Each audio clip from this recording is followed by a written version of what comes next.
just the buses. Okay. It comprises engines and other parts that would help with fixing these buses as and when needed. So now we're seeing that globally, I mean, transport fares are going up, and it's contributing to inflation and pressures. How will this help in that direction? Metromars was established is more like a pro-poor type policy that the government implemented to help Ghanaians.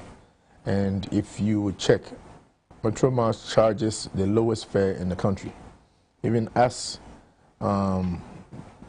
we speak, it's kind of hurting us because of the fares that we charge. Majority of people are saying for us to make business sense, but we are not more or less business to make profit. As long as we're able to even break even, it's good. But if you look at the fuel prices now and how much we are charging, not so realistic, but I know with these new vehicles that we are getting, it's going to help with the revenue to fuel ratio. Because with our old buses comes with high consumptions. And so with this, I think it's going to help, and it's also going to help us revive most of the routes that we've abandoned because of our low fleet. And so we are looking forward to the additional 55 to deploy them to. I think people were so amazed to see the destinations that we are going today. Yeah, if you look, yes, because these were routes that was somewhat abandoned just because we didn't have the fleet to go. So now most of these routes, people may not see, overnight going to these places, but gradually with the promise that the government has given us and what we have seen from where I sit, all these routes will be revived. So give us an example. I want to speak. So if it's a pro. So from Accra to Kumasi, if I bought Metromars, Accra to Kumasi, we are charging. We just moved it to I think 45. Okay. Was it 80 cities? Okay. So from Accra to Cape Coast, we are charging 30, 35. Wow. So it's when we say, and then we have buses as luxury as our sister companies. But because of our mandate, we can't charge the same prices or same fares as they do. So with these new buses, does it mean that more hands are going to engage, or you already have the staff numbers? So when you look at Metromars for the kind of employees we have at the moment and the number of buses we have, in the industry, it should be an average of about 6 to 1. That's 6 drivers to 1 bus? No, 6 employees, I would say, total. So 6 to 1. Currently, we are, because of our fleet size, we are doing about 16 to 1.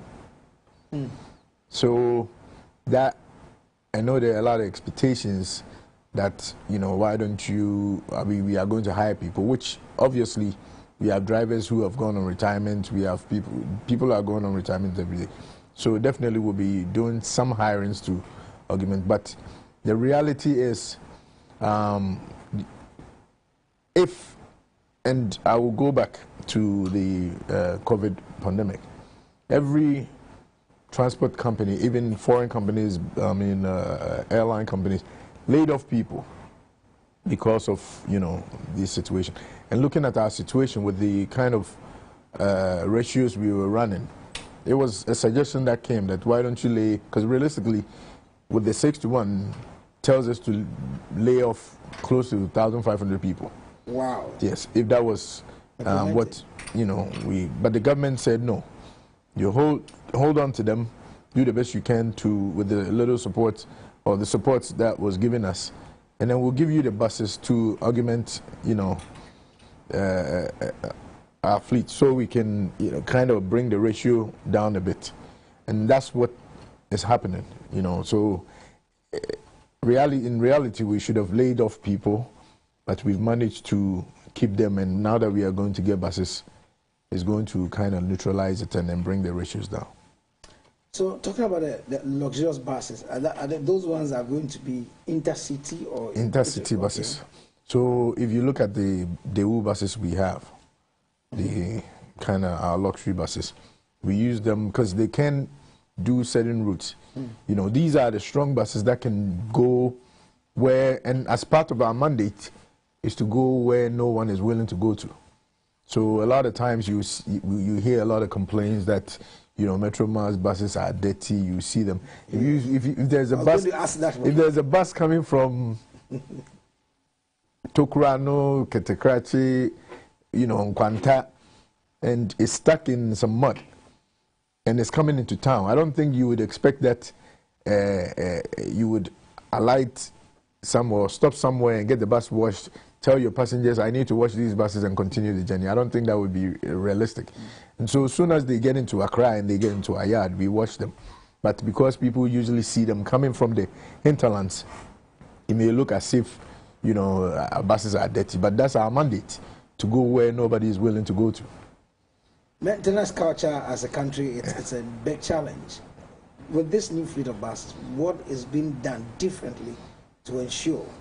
I mean, since we came, the reality is, I mean, personally, with my little background and, you know, the background of the MD, you know, the deputy, and the culture we are putting in and with the support of the management, I think it's not the same old, you know, maintenance culture that we used to have.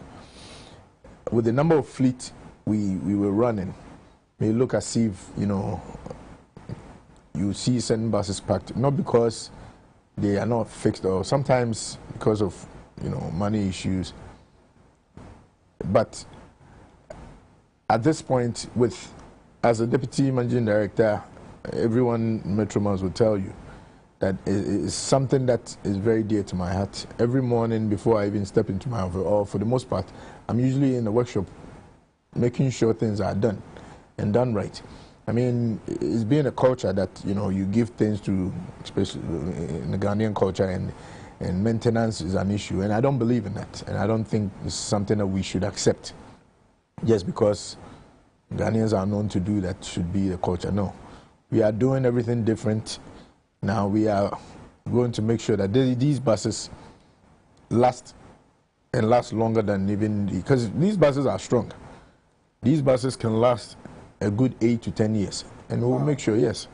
The engine on this bus is just, if you look at most of our buses on the road, yeah, some are Y and Z registration. Yes, Y and Z, yeah. And that's 2008, yeah. 2008 to 2022. That's a long time. So we will make sure that we keep these buses to last long, to be maintained well, and, you know, with the setup that we have now, the culture is changing, and we'll make sure that we as long as we are there. Digital, what is preventing Metromars from going that way? Because elsewhere, I mean, you could buy your ticket in a supermarket, and I think there was something started about ticket. No, we are on it. Okay. You can actually call and buy a ticket. The problem is because of our fleet sizes, we didn't want to go all out where you have people buying so many tickets and then yet they come there and they can't get the bus to. But we have the systems in place. As soon as these buses arrive, we are not waiting for the buses to arrive before we start these. The system is in place. We have POSs that you can, you know, book online, book over the phone, everything. We are even doing the, eventually, people can use their Ghana card to purchase, and then when you get on the bus, you just slot and then get on the bus. So these are all things we've implemented, and they are actually working. We just hope the buses would come so we can, you know, let everything start working. Once you push everything at one time, you know, it will be overwhelmed. There are so many phone calls that will be coming in, people asking, you know, I bought a ticket and you are not providing me with the service, and we don't want that situation. But everything is in place. So with your projections, maybe making sure with all digitalization, how would that help improve your balance sheet? Maybe in the next 2 years, 3 years, to be able to recoup the investment you've made. With that, you know, when sometimes when there's a little human intervention, I think majority of what is supposed to go into our kitty, you know, ends up there. And so the assumption now is, you know, we are hopeful, and we've spoken to majority of our employees, being the drivers, being the conductors. You know, we don't want a situation whereby, you know, people are caught just because they are not doing the right thing. But at this point, there are certain routes that would be tough, because that's why we have conductors on the buses. We have POSs. Sometimes people will try to mingle with them, mess with them a little bit. But we are always advancing, ensuring that what needs to come to the company is actually coming into the company. And once that's done, with the things we've put in place, with the fleet management system, with our POS, with now very soon you will be seeing a big chunk of our operations is even going to move into our parcel service. Oh, okay. Yes, we've started, and you know, gradually in the next few months, once we have the buses, because we go everywhere in the country. We have the widest network. We have over 300 routes that we apply. At the moment? Not at the moment, but that's what you we used to. At the moment, we are doing a little over 100 routes. But with these new buses and the new buses coming, we'll be doing about 300 and something, over 350 routes. And if we are doing that, and we are taking parcels to all these routes, I mean, you can imagine. Currently, we're building a few cargo buses with the new engines coming. Oh, okay. We are converting most of these buses into cargo buses. So core of our business is going to be the parcel service. And that's a big making money venture. So not just the passenger carriage, but also parcel service to help revive the company and be able to generate enough income. So what we see about not being able to pay employees salaries on time and, you know, all this will be a thing of the past. So the cargo, finally, about the cargo issue, doing parceling. We foresee you maybe revamping some of the old buses, or repairing some of the old buses, and then being able to cut food from. That's why we want to convert most of these buses into, at least per what we've started, which has already started. One of these days we'll invite you to come and take a look. We are converting some of these buses into cargo buses. So when we do the cargo bus, it's not just full cargo. We do half, because I mean, looking at this kind of bus, and then half of it is still, you know, a big size, and then half would be passengers, because we get to places where we get few passengers but more load, and we don't want a situation whereby people would have to put food items on these seats, and they quickly mess them up, and that's what used to happen in the past. So we want to dedicate cargo buses to be able to go to routes where farmers, not a whole lot will come into town, but a few farmers who would want to bring their items into town can get that cargo service to transport whatever they need to. Thank you very much, Nana. Thank you, sir. For your time in the studio. Thank you, sir. It's a pleasure talking to you. Pleasure talking so to you. that's how we wrap up Market Event today. God willing, we'll come here again tomorrow. Shalom.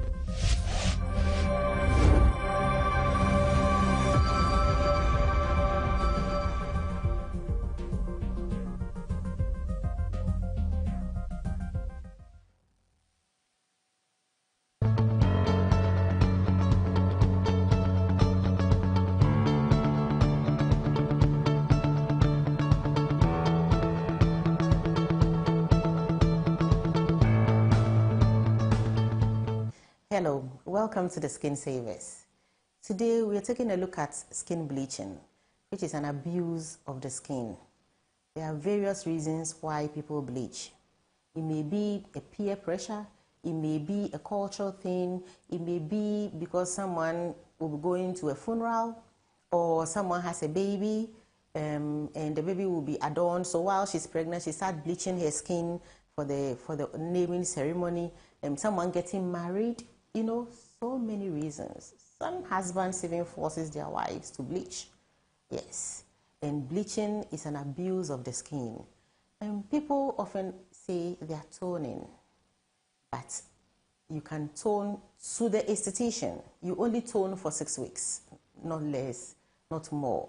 And we tone because of various reasons. You know, as blacks, you know, we do have these melanocytes that anytime we are hurt, we are bruised, or you have a pimple and you burst it, you know, anytime you scar, the melanocytes pop up, come there to give us protection by depositing more of melanin in there so that you become dark. You know, that site becomes dark. Or sometimes you suffer sunburn, which we do a lot when we go on the market these days. That is when people try to tone off that discoloration in just for 6 weeks. But anything else above it is skin bleaching. Someone will tell you, oh, yeah, I've changed my skin color, I'm toning. Please don't deceive yourself, because it is skin bleaching and it is an abuse of our skin. I said earlier that our skin has, in the previous episode, that our skin is as